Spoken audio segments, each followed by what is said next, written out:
Hello, good morning, almost afternoon. I'm Debbie Schriver. I think we've pretty much all met by now.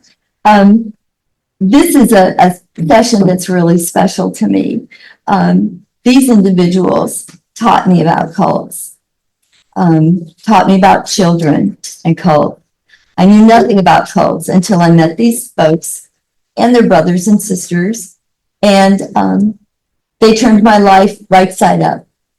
All of a sudden, they gave me a different mission in my life, and they are really brave. You all know this courage to speak, and I'll tell you right now, they're a little bit nervous, and I'm always a little bit nervous. But what we really want to talk about is there's a lot that's been said in our conference this year about self-identity, how we find our authentic selves. Who are we? And 16 years ago, their cult was raided by the FBI. And I'm going to tell you a little bit about this cult, and then they'll introduce themselves and tell you what age they were when the FBI came in. The Tony Alamo Christian Ministries cult started in Hollywood, California in 1970. That was a time when there was a flock of people heading west to find themselves, to find new ways of living, to find love, to make new communities. And they were rejecting a whole lot about society and who we were at back then. I was one of those people, actually. I didn't go to California, but I was demonstrating a lot. But it was a passionate time. And those young people who went to California were prime targets for people like Tony and Susie Alamo. I will never forget that Tony Alamo and Susan were driving down the street at Hollywood Boulevard, and Susan Alamo, these are both the leaders, turned to Tony and said, "Tony, what do you see out there? There are all these people out there." And he said, "I just see a bunch of dirty, stupid hippies." And Susan said, "Oh no, Tony, that's our harvest." And I want to tell you a little bit about the cult, but we really want to focus more on the people who lived there and where they are now. But this cult was in California, and the members of this group they were secluded, they were controlled. The only experience they had with the outside world was when they were tracking cars, putting flyers on cars, or selling things, and recruiting. The first generation were the ones that went out to California and started things and joined. The second generation is right here. And they were born and raised. And the cult moved actually to Arkansas when the feds kind of started worrying about taxes and wage and salary laws and things like that. Tony said, "We got to get out of here." And he told his members that California was going to be destroyed by the devil. And he left some of them there. But in Arkansas, these individuals lived in very close proximity. Moffett, Oklahoma, they were right kind of on the border of different states, so that Tony could move them easily if state police were moving in. But they were born and raised and grew up in a life where they were abused constantly, mentally, physically, and the rules always changed. So they never really knew what they had done or why it was bad. It was very arbitrary. Rules were enforced by tattling. So they grew up learning not to trust anyone, even their own peers, even brothers and sisters, because they were taught that if there was something on your mind, Tony knew it. Tony knew it. And also, if you didn't kind of play that game, you might get hit because you're not. It was very abusive. Children were moved from families. The family structure, as most of the outside world knows, with a mom and a dad, a dog and siblings, didn't really exist there. They lived in different places. Tony particularly liked to bring girls to live in his house, and he abused them physically, sexually, and emotionally, and their minds were totally indoctrinated by him and also by the community they lived in. You know, I sometimes think in a community that has cult members sprinkled around, or a community that, let's say, a child goes to school and has an abusive family, the school teacher can see signs.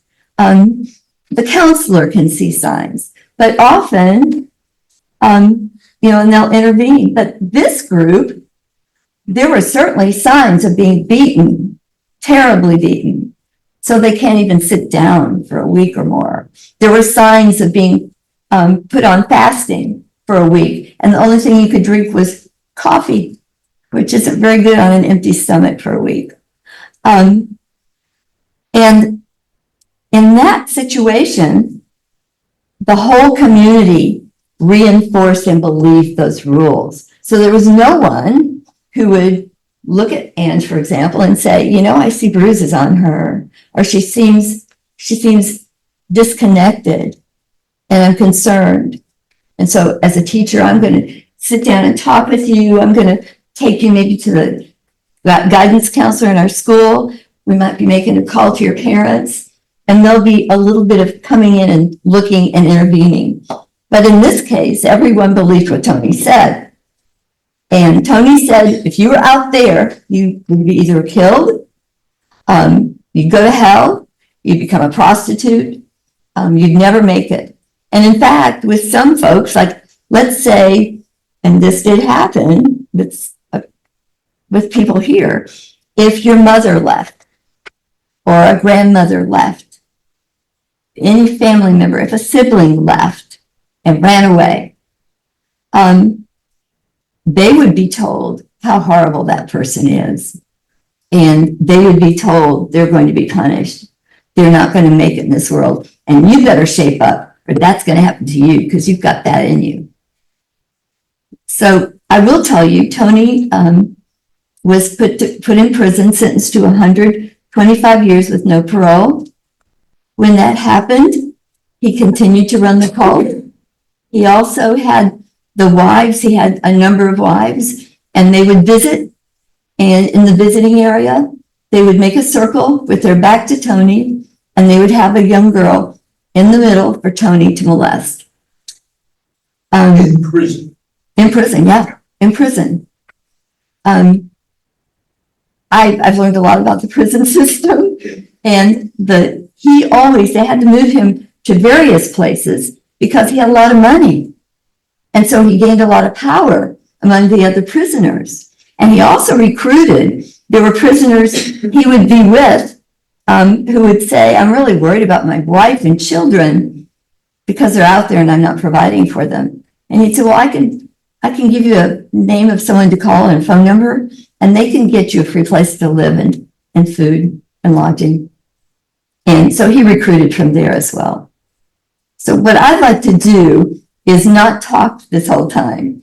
And what we'll do is, I have questions to guide us, but we never stay on those. We want to have a conversation here. We'll have a time for questions and answers at the end. If you have something burning, let us know, but we also don't want you all to take over. We want to have good time with our panelists. So I'm going to ask you all your name and how old were you on September 20th, 2008? I am Angela, and I was 16 years old. I am Alexis, and I was 10 years old. My name is Marcus, and I was 12. My name is Shaina, and I was 12 as well. What was that day like for you? Describe what happened to you that day. I was actually taken a little bit later in a courtroom. Yeah. I wasn't there for the raid. Yeah, It was very scary. Yeah. speak up a little bit. Oh, sorry. It was very scary. I mean, because we were taught anybody from the outside world, as we lived in compounds and were secluded our whole lives, were the devil, so we saw the FBI, who we thought were the Antichrist, coming in with guns and everything, and it kind of matched what the description of what we were told. And we also didn't think we were living in, a wrong lifestyle, so it was just terrifying. I mean, you just didn't know what was going to happen. It was frightening, especially because of the way they came in, and it felt extremely violating everything that was very precious to us. And Tony was extremely protective of his secrets and his office with all the files on everybody, and to see them just ripping it all up and going through our files, it just felt like it was very wrong the way it was all done. I mean, in the moment. And it started off kind of like a normal day. And then all of a sudden we were surrounded by helicopters, exactly what you would see in the exciting drama TV and movies and stuff, except as a lived experience, it's not very exciting. Yeah. It's kind of terrifying. Yeah, I remember I was outside. I think a majority of us were outside when it happened, and we were just swinging on the swing, and I was swinging a little high, and then you just saw like people with guns surrounding us. So we were terrified, tried to run, but they had surrounded like the whole entire property, and it was just, we felt so much fear and didn't know what was going on. And they told us to pack one overnight bag and that we would be back. And of course we didn't, we got put into the system after that. But yeah, it was a very scary experience. Surprisingly for me, I was really angry in a moment when because we tried to run and then they blocked us off, and we all ended up getting herded into this room, just actually the 6 of us or 5 of us that got taken. And they had put their little machine gun lights on each of our hearts. And I looked down, and I was one of the older girls in that room at that time. And I just remember, more than my fear at that point, I was really angry, and I'm actually proud of that. And I told them in the moment, I said, "Why are you doing this? We don't have guns," because we were prepped. We heard all about Waco and watched all the videos, and we just thought this is going to be a shootout. They're going to start killing us. But I remember just saying, "Why are you doing this?" And then they seemed embarrassed. They put their guns down. They're like, "Oh, we didn't know, you're just kids. We didn't have any guns, So they kind of apologized, but They thought we might be armed. They said, Yeah. but we were just kids. But I guess from all the cult stories, you never know. But One thing that when I first learned from you all about that day, I realized that other times in my life when I've heard of police coming in and removing children, I would think of them as being freed. You all weren't freed. You were taken from the only home you knew, the only people you knew, and the world outside that home was really scary and totally like being landing on Mars. And what happened afterwards, they all went to a room, and DCS got involved, and they had to be separated to be interviewed, and they went through the foster care system. There was a custody process, and the parents of the children in the cult went up to the judge, and the judge would say, "You can have your child back if you leave Tony Alamo Christian Ministries." And the people you see up here, the parents chose Tony Alamo Christian Ministries. And that was true for most all of them. And so talk about heartbreak. And then they went into foster care, and think about this. Think about people in your neighborhoods. Do they all know anything about people who come out of cults? Do they know anything about child development stages and what children need? And if they don't get those needs at a certain time, how that journey goes for that child then? No. And foster parents were well-meaning and taught how to have a safe home, but they knew nothing about what these individuals need. So, to be honest, the foster parents, I feel like we got very lucky, all of us. I had to go through a couple of homes before I found them, but they were they did their best and I think they did a good job, but where I feel like we were actually failed a lot was when we were first taken and the whole CASA and the whole ICSA and all of them and the FBI, the way they handled us was extremely accusatory. Everybody that everywhere that you came from is evil and wrong, and there's nothing worth valuing there. And so if you come to a child who's raised in that and start accusing everything that they've ever known, they're automatically going to build a wall and protect those people, even if they already had questions and were thinking, oh, this might be wrong. As soon as you start attacking their support system and everything they've known, you're going to say, you're the bad, I thought you're the bad guy and I'm going to protect them with everything I have, because you're not even acknowledging the fact that every day wasn't a bad day and everything that they did wasn't a bad thing. Yeah. So that really struck me. And I feel like if they can learn how to handle that better and really come just a little bit more, with a psychological insight, there to say, you can't just attack who you're helping. You have to say, oh, I know, your parents must have done some good things for you. You have to at least acknowledge something, or else you're going to create an enemy out of who you're trying to save. I think for a lot of the workers, though, I mean, it probably was their first time ever being like involved with something like a cult. So they probably didn't really know what they were getting themselves into. But I agree, it could have been handled a lot. However, even as we've noticed, a lot of the stuff that we experience from cults can be applied to other lives and households, because most people have trauma of some sort. I agree. So even if they're taking a child out of a meth house, they should probably still have some kind of, what is it, couth or something about the way they handle the people they're taking, empathy, how they're taking, them from their support system, whether they're terrible or not. Let's go back into the cult for a bit. How did you all view yourself when you were growing up in the cult? Did you have a sense of who you were? I did. I mean, it was all very biblically focused, but yeah, we were soldiers of God. We were going to conquer the world in the name of Jesus. Mhm. Yeah, I knew who I was. I knew what I was going to do. I knew what I was meant to do. But again, that was not you, that was all of us, Well, and sure, we're that all was- grouped in as one. Yeah, it was given to us. Yes, It's a collective identity rather than an individual. yeah. I mean, it was enough for me. I was 11, so I didn't need more than that. Yeah, Mhm. that's all we knew. I mean, we were told, what to do our entire life. I mean, even what to think.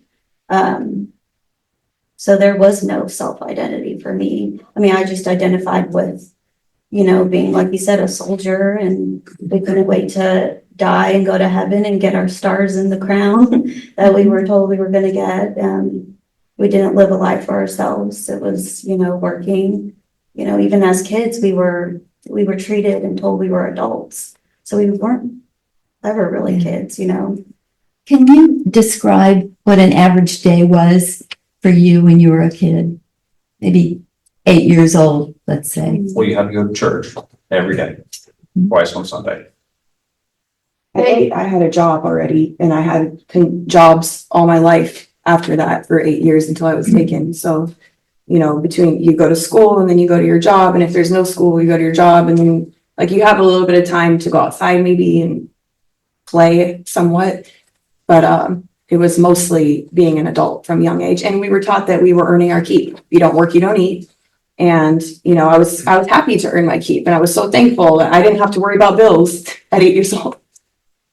Well, yeah, we didn't really know what bills were, but it was, our grandfather ran the warehouses for the cult, where we would take donations of all kinds of outdated products and things like that and resell them. And that's how I guess a lot of the money would come in to support the cult, or one way I should say. So we worked in the warehouses a lot from a very young age, maybe even but that's where we did our most work. We traveled to different locations throughout Arkansas and, worked with hot glue guns, alcohol, Acetone to remove expiration. to remove expiration dates, boxes, carrying boxes, unloading trucks, things like that. I If it think, wasn't that, we were cleaning, you know, the church building. I mean, we were always busy working. Yeah. There wasn't much of a childhood. The thing with the acetone is you didn't have gloves or anything, and we'd use razor blades, and I'd Oh, like, yeah. oh, we cut, getting burned, Yeah, all the things.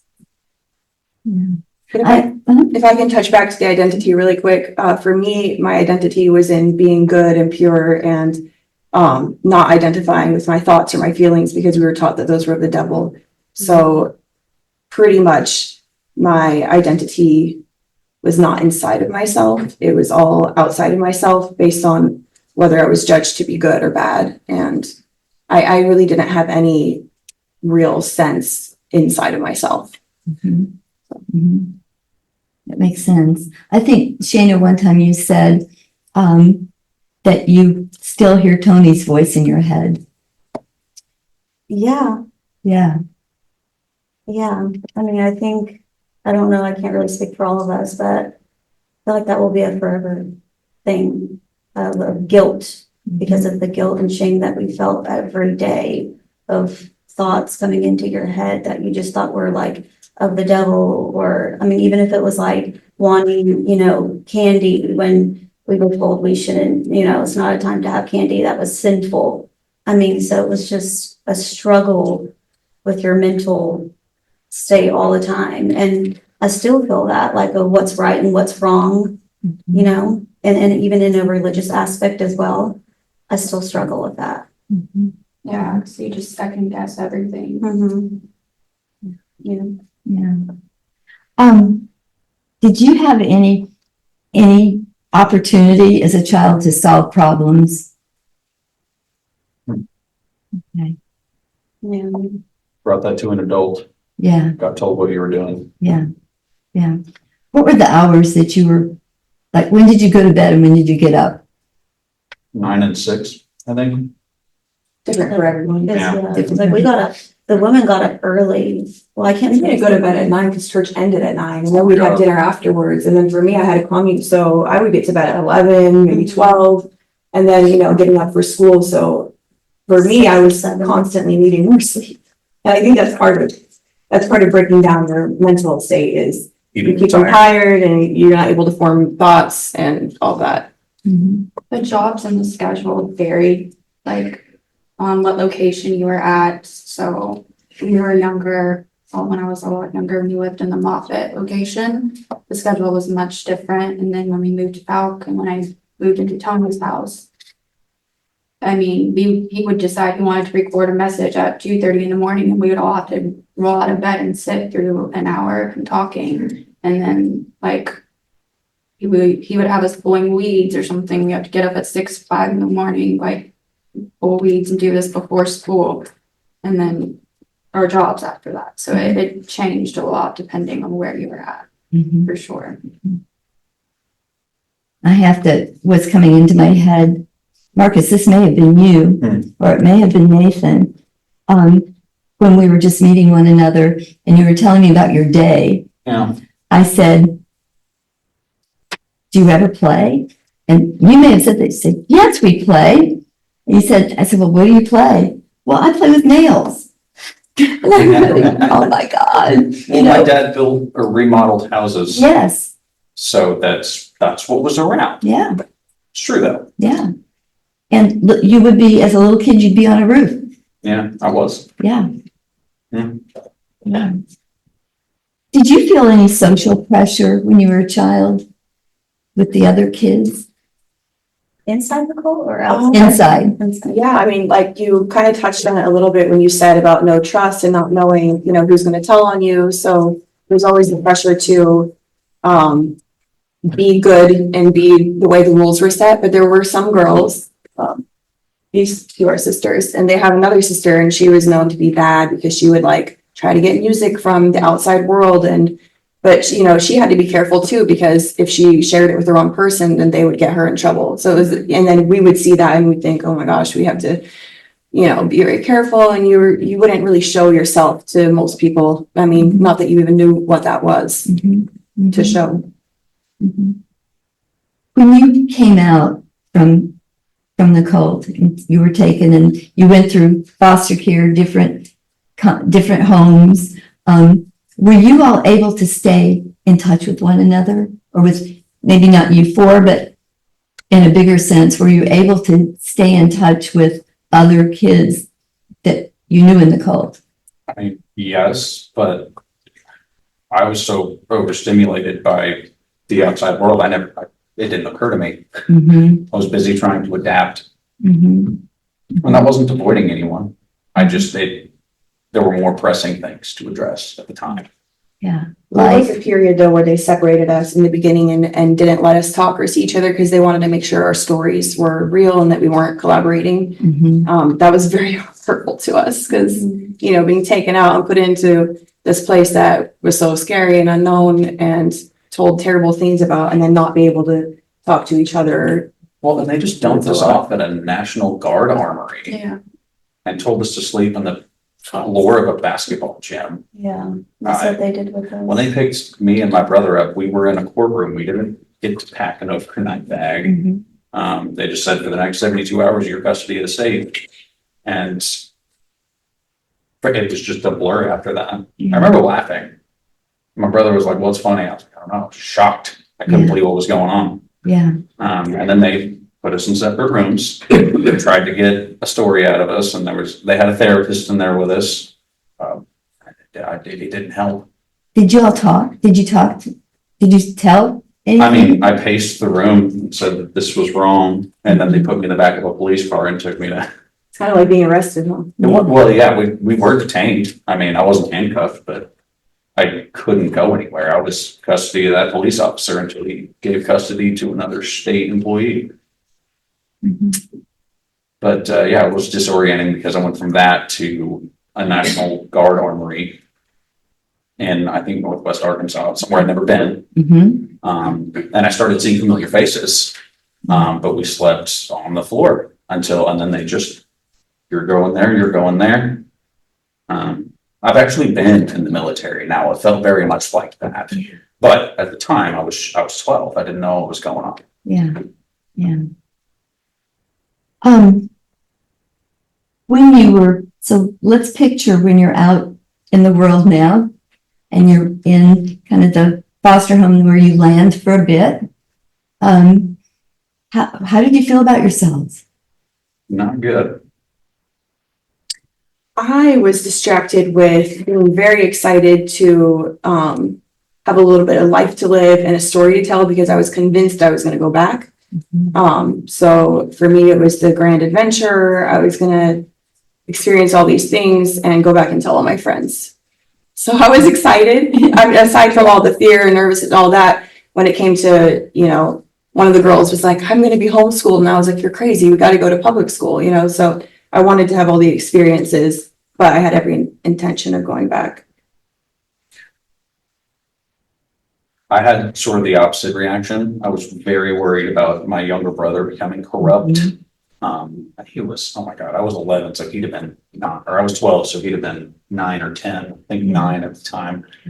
And growing up, I felt protective of him naturally. But outside in this place that we perceive to be extremely dangerous, I felt even more so. The need to protect him and to keep him from, I don't know, whatever was coming. We didn't know. Mm-hmm. And it actually, I dare say, it took me the longest to stop trying to protect him from that and myself from that and just to assimilate into my environment. Yeah. It actually has been pretty recently, hasn't it? Yeah. Yeah. And still there. Oh, Yeah. Yeah. I mean, it's there. It's there and it's not. I don't want to be like that. I don't want to be back there. Mm-hmm.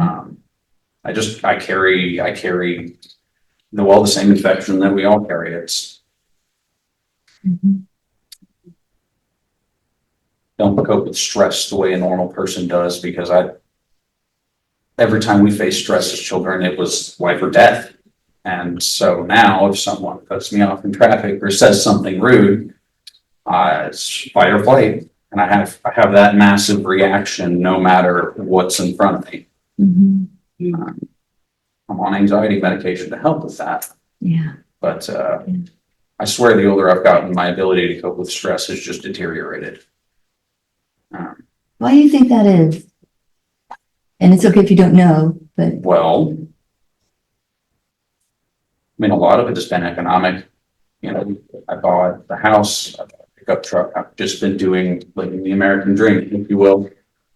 And I feel like I've given so much of myself to that, to rising above who I was, who my family was, to dissociating from all of that. And it still follows me. There is no outrunning it. And also all of the problems and the things that I perceive they're all internal. It's pain that you can't see.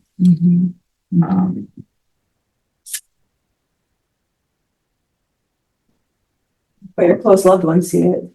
Well, yeah, but that's a burden for them. I was given more than I can carry, frankly, and other people have had to pick up the slack, and I don't feel good about that.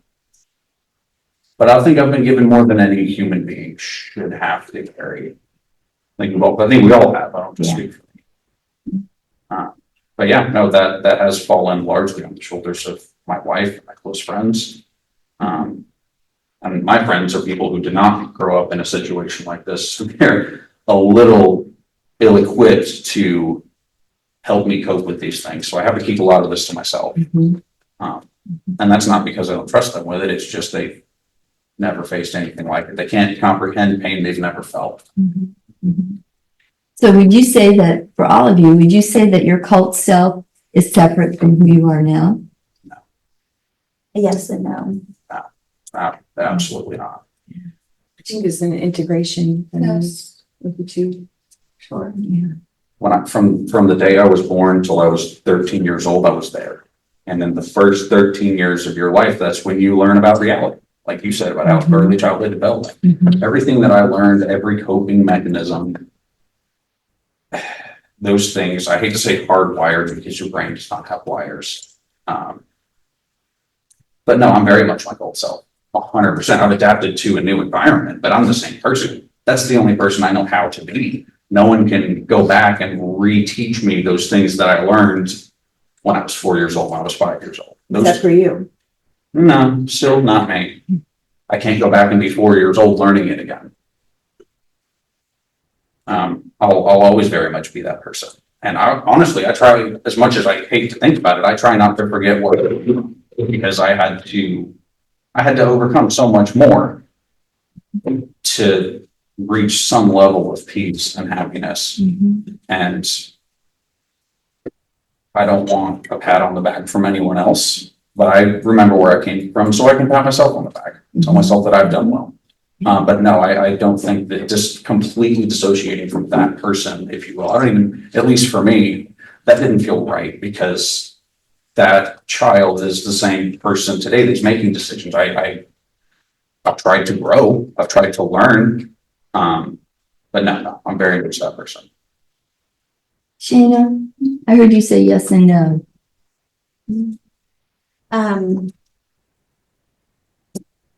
I've like suppressed a lot of memories and things that I've went through, and even like, attending these sessions and speaking on the panel and hearing stories and little, things that they say, it kind of like, I remember a lot of stuff more. So I feel like I've disassociated a lot of my past so that I can have a future, and even coming out of the cult and finally coming out of the mindset of, wow, what we went through was wrong, and, kind of accepting that. Lost track. That's okay. Said yes and no, and All right, I do actively dissociate from this stuff when I'm not at this doing this. Yeah. I'm a master at sleight of hand. I Yeah. smoke, I drink, I play video games. I do anything to not think about it. Yeah. And that's probably not healthy. It's probably not a good way to cope with that.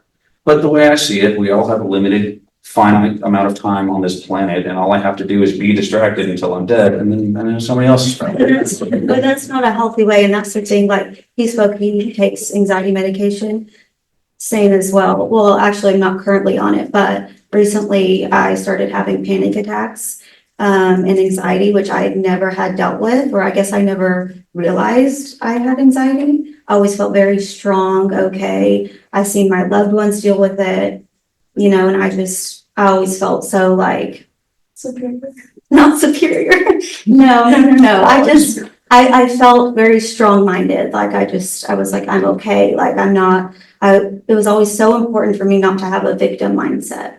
And so I just always wanted to focus on my future and not be a victim of the past. So I didn't really want to like ever be a part of cult things or, you know, anything like that. I just wanted to focus on, you know, getting my degree, what I'm going to do with my career, all those things. But in the last year and a half, I've started dealing with anxiety and panic attacks and things like that. And I think it's because I've suppressed a lot of things and I still have not dealt with them, like my past. I never wanted to deal with it. I just wanted to go on. But the more you go on, the more you don't deal with it, it's going to come out. It's going to come out in one way or the other. And you have to deal with it. And that's my issue now. Like I was seeing a therapist for a little bit and a psychiatrist, but I've stopped because I didn't really feel like it was truly helping me. Maybe the meds were for a little bit to get back on my feet. But that's just something that I need to deal with and work on and actually commit to going to therapy for, you know, a while and dealing with my past because I haven't really dealt with it and I don't want to, but it's scary. I think that begs the question, who could deal with it? Who could cope with it? Yeah. Because the task you're setting before yourself is more difficult than most people on this planet have to cope with. But it's important, especially as the older you get, and if you wanted to bring children, you know, on this earth, like I need to deal with it before then, so it doesn't come out, you know, in that way. I found that the more safety I feel in my life, the more, and recently I was able to get myself my own living place again because I was out of that for a little bit. And I feel like since I have, it's created a security that allows me to unpack it a little more. And so things have been arising. And for me, dealing with it can be this expression, raging, crying, like making strange noises, like making a crazy picture, going for a run. Like, I just feel like when those things come up and you feel them and you get charged by them, you have to then put it forward and like do something with it and move it. And that helps. And it creates a space inside of you and you're like, wow, I've set that burden down. It feels really good. Yeah, that's good. So I just ignore it, you know, and get distracted, whether it's TV, whether it's a book, whether it's anything, I distract myself rather than thinking about it. I turn that thought off. But obviously, like, yeah, those are great ways to cope. For me, I feel like I moved on. I thought I had moved on from everything, from the cults, and I just wanted to live my life. So around like 20, I like moved to California, like worked some really cool jobs there and ended up working for Emirates in Dubai, did some cool stuff there. And then as I've gotten older, I'm 27, I just turned 27. I would say like the past like year and a half, all of a sudden, I thought it was just okay. And it hit me, like everything just started coming back up. And I started having panic attacks and stuff as well. And I didn't know, like, it was terrifying because I was like, what is going on? But I just realized you can't like run from what happened to us. Like you do have to deal with it and try to come up with like a healthy solution to move forward and continue living your life. And yeah. I think part of that comes from in those moments for me, I'm realizing like whenever something comes up and I say, oh, Tony put that there in my head, you know, having, if it's a worth thing or I don't know, we can, a lot of things that it can come as. I say, yes, he put that there then, but he's not here anymore. I'm here. What am I going to do about it now? And to me, this is the way to not be a victim. It's by taking radical personal responsibility every time the moment arises. And it recently happened to me where I saw my opportunity in hindsight. I saw a moment where someone was speaking in a way that I hated, speaking terribly to my loved one. And in the moment, I couldn't even think of saying something about it. But afterwards I said, oh my gosh, next time I have to say something. So at least I'm getting a little bit better at catching them. I think eventually, you know, as we see those patterns arise and we see the missed opportunities, we just get more and more aware and we start to catch them in the moment. And I think that's really a freeing thing. Can I say something else too? Yes. A little bit Yes. back. Just pointing out, probably everybody here knows, but when you're raised in a cult or a high demand group or with a lot of abuse, we're often made to over-explain everything. And so when we came into society, we were giving up all of our information, even if we didn't want to. If someone would ask us a question, I would tell them way too much information. I would tell people I was from a cult. I would tell them anything because I was taught to not hide anything.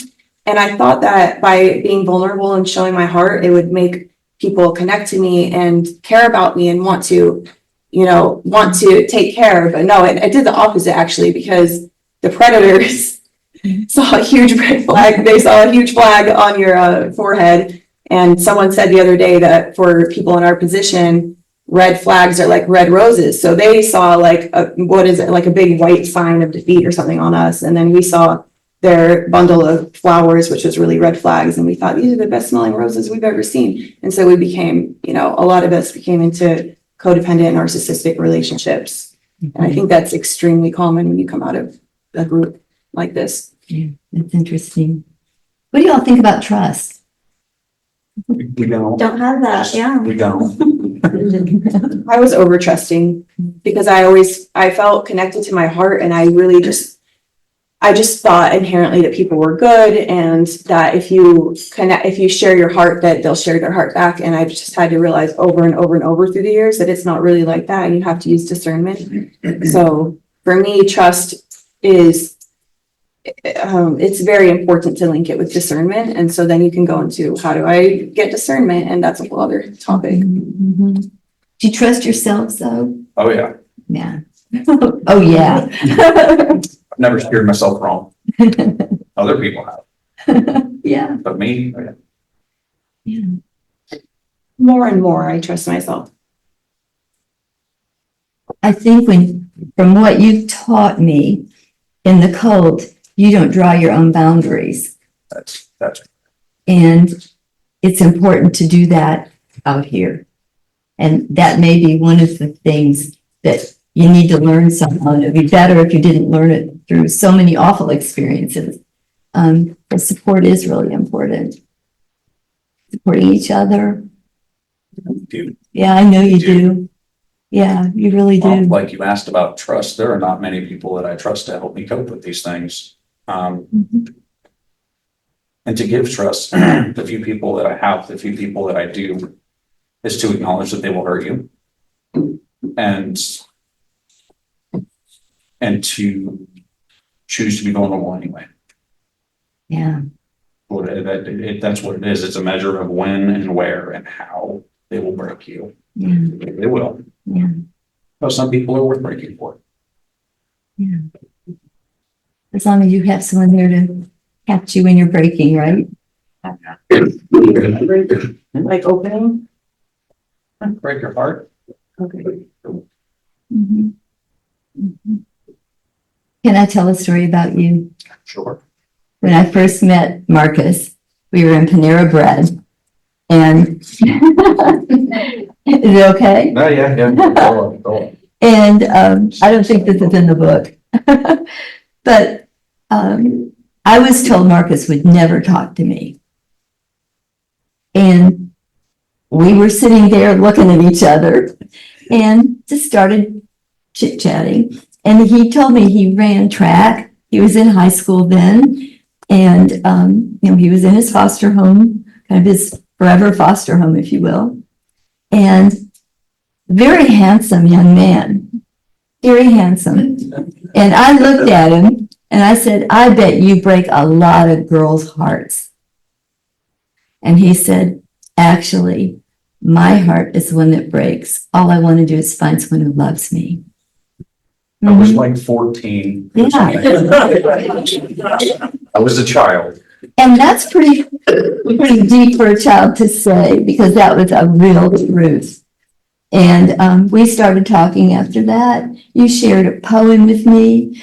And when he was adopted and the other kids who were adopted, they would take their adoptive parents' names.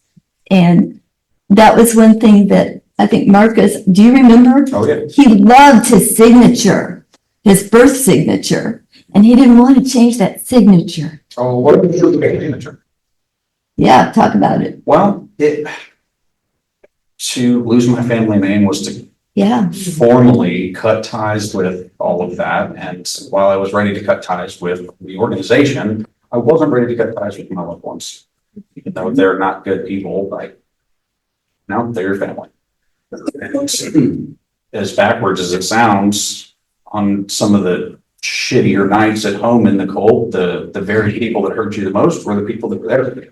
It's a very Stockholm syndrome type relationship that we had with people like our parents. And I didn't want to take, my last name is Griffin now. I didn't want to take Griffin because it wasn't mine. Yeah. Simple as that. That wasn't me. That was somebody else. I grew up not having much choice about anything. Mhm.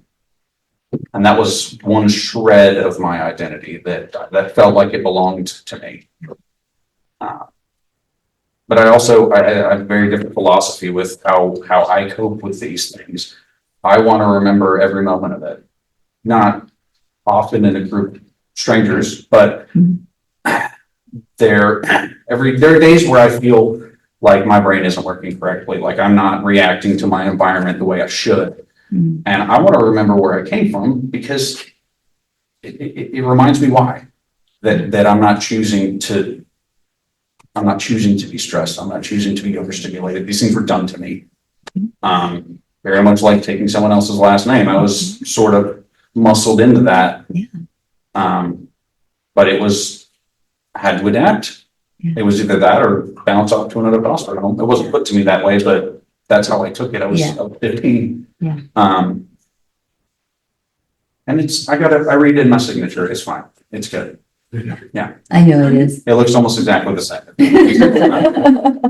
Scribbles. Yeah, I think it sounds like you get personal insight often. When something happens, you remember where that came from, and that gives you some insight. Yeah. That's important maybe to have. I'm curious about something, you guys, where you, who you hold responsible for everything? Do you hold your parents responsible too, or just the leaders, or? That's a loaded question. Tony, I 100%, Tony, because my mom was born into the cold, so she had no choice. She was also, completely brainwashed. That's all she had ever done. And my dad joined when he was 18. So, and he had just been in it for so long. Now I do, my dad has I'm upset with him, that he had the option to choose us or stay, and he chose to stay. That's just so messed up. But I blame Tony. I blame him for ruining our family, for kicking my mom out of the cult and leaving us, and my dad remarrying 2 months later. And then, he ruined our family. He broke up our family. My mom passing and being addicted to prescription medication, and she died at age 38 from prescription medications. I blame him. I'm curious if you're angry at him or if you hate him. I don't hate anyone. I was sad when I found out he died. Honestly, everybody was rejoicing and, burn in hell. And I just felt sad. That was real. Wanted them to burn here. It's a lot of anger. Yeah. And to everyone, I was sad. I don't have hate for him. And I'm not angry. I'm not angry anymore as well. Just feel sorry for him, to be honest, in a way, because he's a very, very awful man, but I'm like, what happened to him in his childhood? I always think about that. Tell stories too. He was definitely abused. For him to become such an evil, nasty person and to do all of the things that he has done. I understand, but to go back to her question, which was who do you blame?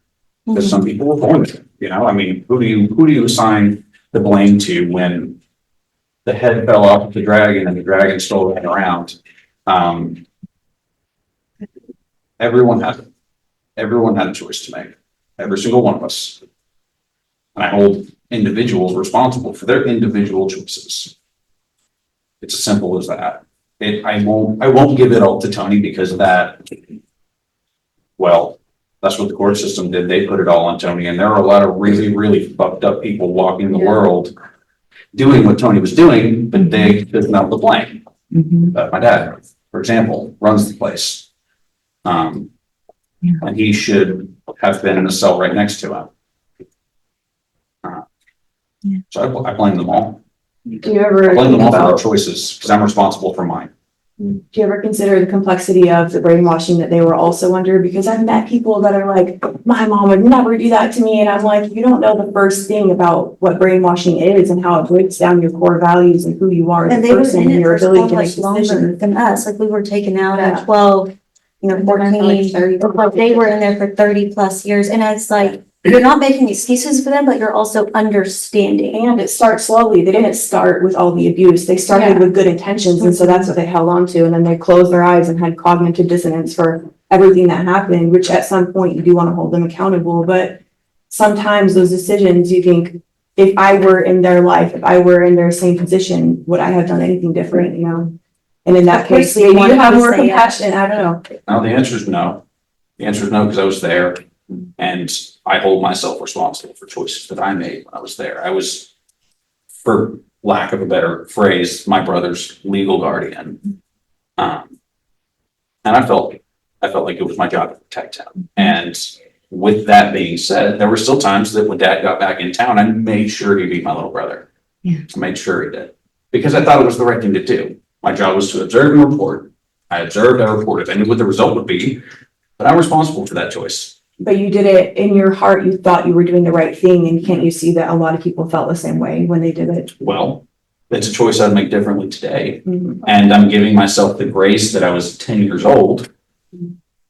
But my brother suffered because of my choices, and that's true no matter how any of us feel about it. That's just reality, is my brother suffered as a direct result of my choices.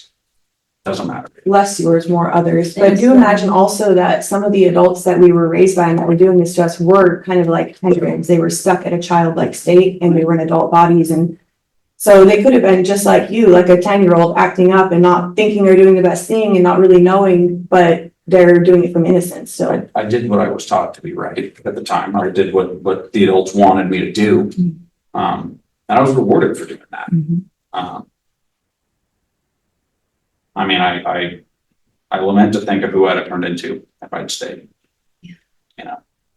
I think like 20 kids by now. But people who joined, I think, really had the best intentions at heart, and they may have, like, when they first attended a service, before they knew what happened behind the scenes, they may have had like a moment with God and thought that they found God. And then somewhere along the way, eventually that got lost. But I think that's what kept them there, because certain people came from different lifestyles and they felt something, truly, I think. And then it was just so easy to get lost. And then you find out more and more. And especially only offering like free housing, you don't have to buy food, you don't have to buy anything. And that's what, like, For each 12-year-old lives. It's a complicated question, because where do you draw the line between, oh, I was offered these things that I need, and like Don Davis fucked his daughter? Where does the line start and stop? Because, well, he might have shown up with good intentions. well, not those people, there are bad people that also took advantage of that as well. I mean, but I'm not saying everybody. And also the issue, but you said feeling that connection with God. I think the issue is that the connection with God, it's supposed to be a personal thing within each person, but we were taught to put our connection through Tony. And so we already were disconnected from our connection to God. But I'm not talking about us that were Yeah, born and but raised. even I'm other talking people. about the people like in the beginning, like Tony and Susan's day and age. Like, I truly believe that. There's some people. Yeah. I think that the people that get swept into cults by choice don't have enough backbone to go to win. They didn't know it was a cult. I know. They think it's community. They The think need it's, to have choices made for you is just inherent weakness. Now we're facing the decision of making our own choices, the Yeah, difficulties. so how, let's come to right now. And do you all feel as if I think I know the answer and everybody does, and this will sound like a silly question, but have you arrived at your identity? Yeah. Yeah. I think so. I think I arrived at my identity a long time. I'm like halfway there. I'm still figuring it out. I think like the core part is there. Like I know what kind of person I want to be in that aspect, but when it comes to career-wise, things like that, it's still such a question mark. And I think it's because we were told what to do. And I already told you guys, We but I have made a joke. awful, like I can't make decisions for the life of me. Like my fiance's over there, we argue, I mean, every time he puts it on me, like where we're going to eat and things like that. I mean, a movie to pick, I could not choose nothing. And I think it's because, like what Debbie had said previously, it's like when we were raised in there till we were 12, 13, and that's where all of our core development, became. And we never ever had to make decisions for ourselves. And I've just struggled with that to this day, like of making decisions and what I want. What does Shaina want? That's what he always says. What does Shaina want? And I'm like, I don't know. So I still struggle with that. But like as a person, like I said, in my core, I feel like I know who I am. But still lots to learn. I'm still learning. Yeah. I second guess myself a lot. I'll repeat my silly joke. I said that, too bad Tony died before he told me what to do with my life. Yeah, see, the joke, the other half of that joke that isn't quite as funny is, we were not raised capitalism. We didn't, we were not taught how the American dollar works. We were not raised as Americans. We were taught to hate America. Well, I mean, I feel like, granted, it's already hard enough to like get on your feet, any fucking way. But we were bred for another planet. We came out into capitalist society. I didn't know what the fuck a university was. I didn't know what I wanted to study. I didn't know that the choices I made as an adolescent who, well, you have a decent sense of my reality at the time. I was completely overstimulated. I had no idea what I was looking at. And then all of a sudden I started making choices that define the rest of my life. And we and a number of other people, we've been brought into this with bad information. And I feel like we're going to spend the rest of our lives behind the 8 ball, scratching and clawing for pennies that we never even really wanted to begin with, but we have to or we won't eat.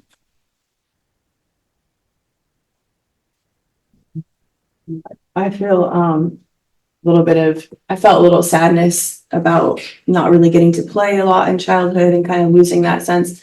And so I kind of took my 20s to go on trips, just work minimal jobs so I would have more free time, giving myself that time to just have that experience of getting to play a little bit. Mm-hmm.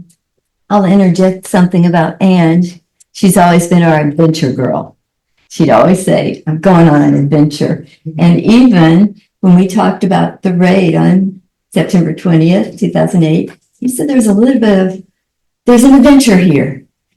Well, Tony used to say there's going to be a raid, things are going to fall apart again. And instead of me thinking, oh my gosh, that's terrible, I don't want to be there, I would think, I hope I'm there so I can experience it and then come back and have a story to tell. Because like I said, I mean, we all were living a very basic, very similar experience.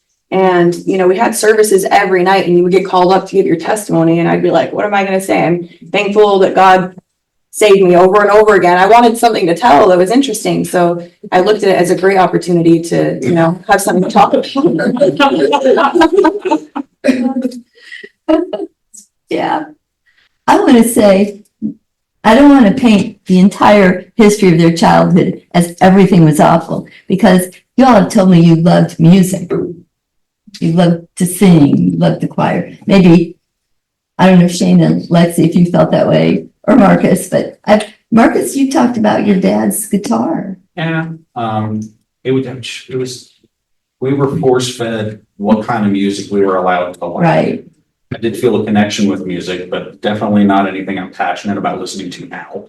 No Pink Floyd. No Pink Floyd, no. It's frowned upon. It would beat you within an inch of your life. We're joking, but I'm. About the Gaithers, all those old quartets and whatever. Mhm. But I will say, and I'm sure probably a lot of you know also, that music is a huge tool for mind control because it makes you happy and makes your heart open. It makes you feel like you're a part of something and Mhm. you feel the spirit, if you want to call it that. And so once you have that, of course, most services, they start with music. They start with a prayer, they start with music, and then they go into the indoctrination because your hearts are open and you're all like, yeah, and you're like lulled into this sense of safety and community, and you're just being told nonsense Yeah, and you believe it. yeah. And maybe 3 hours later, you're beaten by a 2x4. Yeah, Maybe not even that much later. yeah, yeah. What do you see yourselves in terms of, I'm going to open this to the group in a minute, but maybe let me ask instead, what do you want to say here that you haven't said right yet? It can be anything. You can think about it at a moment. I was not ready for that question. I know, sorry. It's like we need you to guide us, like say something. I definitely, I mentioned it in the other group you were in, but I definitely struggle with making strong, deep attachments because I feel like growing up, we didn't have that much choice with who we were around, but we didn't have TV, we didn't have books, we didn't have any distractors. So what we really had was our connection with each other and community. And I've lacked that ever since then. I've considered, wow, this must be why people join cults, because you get a community, and America does not have a community. It's like the biggest cult that's not a community I've ever seen, in my opinion. So I just feel like I do have an issue with holding on to people, and I do have an inferiority complex, which sometimes switches to be superiority. And I'm just trying to realize that you're not supposed to be better or worse. You're just you. Yeah. And yeah, so I definitely struggle with keeping people in my life, especially because I've been turned away by the women in my life. My sisters and my mother and my nieces all had nothing to do with me once I was taken. And I used to be only surrounded by women and we couldn't talk to boys. Now it's the other way around. I have all the men in my family. I work with all men. I'm always around men and I have no problem with them. I can be friends with them all day. But if you put a beautiful woman in front of me, I just have no idea. And they can be so mean. I've gotten women just telling me terrible things for no reason. So calling me a cult baby because I work with her boyfriend, it wasn't warranted. So I had this huge kind of distrust with them, and Yeah. Anybody? You don't have to answer that. Eh. Let's come to you all.